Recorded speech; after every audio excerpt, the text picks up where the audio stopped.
and welcome back to another SLP at UCLA video. Today we'll be talking about sketches, which are the basic building blocks of any SolidWorks part. So to create a sketch, you're going to come over to the Sketch tab, or click on the Sketch button, right? And this is going to create a sketch on one of these three planes. And these three planes are the origin planes.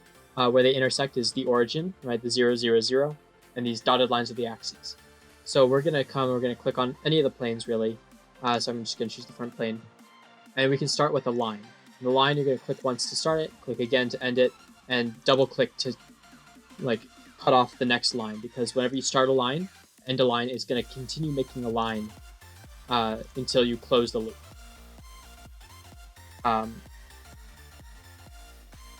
Right, so we have to double click to get rid of those extra lines.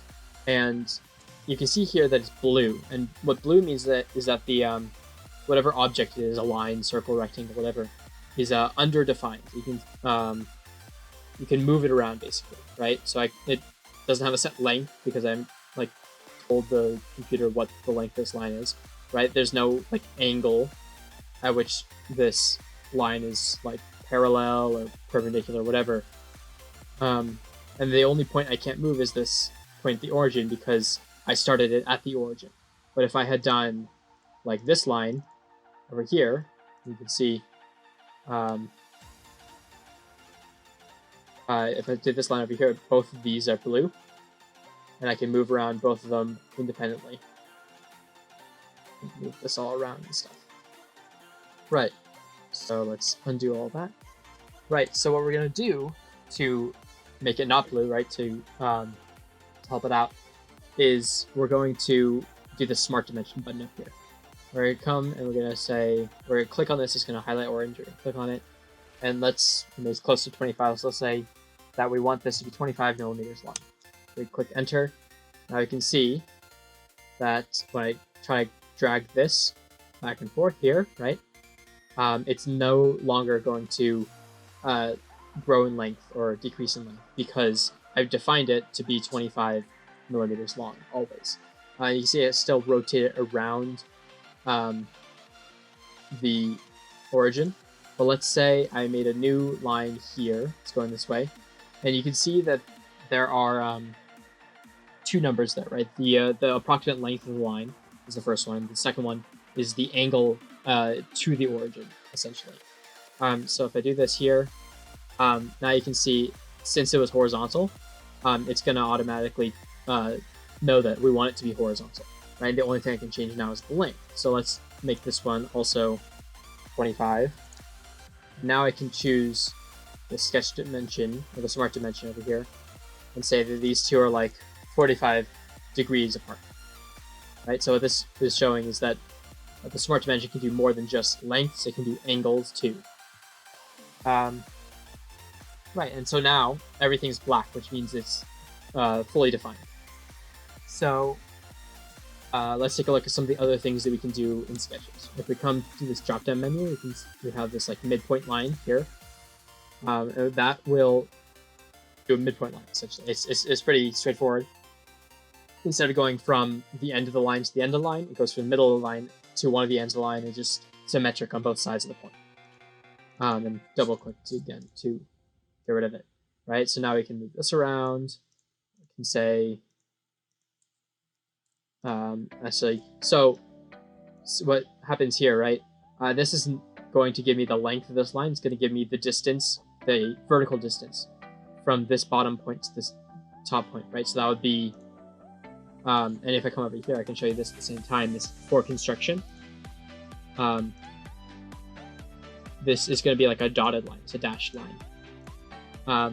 And these will be helpful later when you're trying to extrude a part from a sketch, but we'll talk about that in a different video. Right, so then what this distance is measuring is the length of this line here, not the length of this line. So we're just gonna delete that.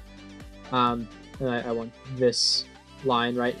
If the dimension is parallel to the line, then that's the dimension that's going to give you the length of that line. So let's make this 15.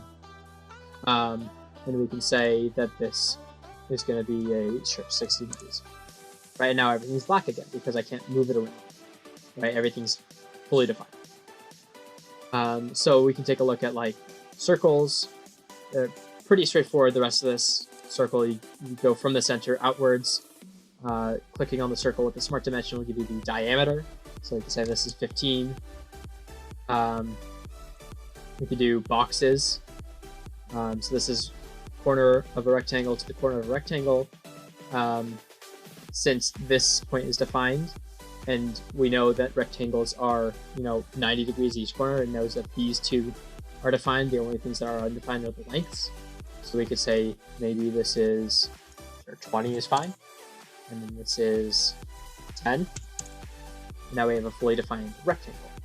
There are other kinds of rectangles that I implore you to go and check out by yourselves after watching this video, because I don't really have time to go through every single thing right now. So we have arcs here. This will give you like part of a circle. So this is a center point arc. I'm going to choose the center of the arc, the starting point of the arc, and the ending point of the arc. That's getting us that, and we can make the arc bigger and more full. It's pretty straightforward, right? All of these, all of them have essentially the same kind of thing, right? Spline is click once, click twice, and now you have a curvy thing, and then double click to end it. So if you ever have, like a line or some other thing, and this is the extra thing, just double click and you'll get with it. So yeah, feel free to experiment with some of these other ones. I'm going to show you 2 more things, or 3 more things. We'll do this point, right? You can put a point anywhere you want.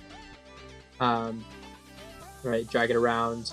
Let's say we want it in relation to this point. We want it to be, yeah, sure, 1 millimeter down from it and 14 away from it. And now we have a black point here. So we can't move around or anything, but we can, get this exact place for like a circle if we want there.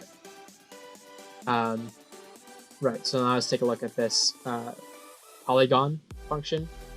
This one, you go from the center of the polygon out to the edge of the polygon. You can choose, or let's try that again. You can choose the number of sides. Let's say I want like 7 sides, and it's a heptagon, right? Nonagon, octagon, right? This inscribed circle and circumscribed circle are helpful for relations, which will be talked about in the next video. And all these parameters here are just like where you want it, how big the sides are going to be, all that kind of stuff. And click the green check mark, and we have our polygons. Right, and then the last thing I want to show you guys is the fillet function. Fillets are going to round the corners, right? Any sharp corners are going to round those corners. So, for example, click on this.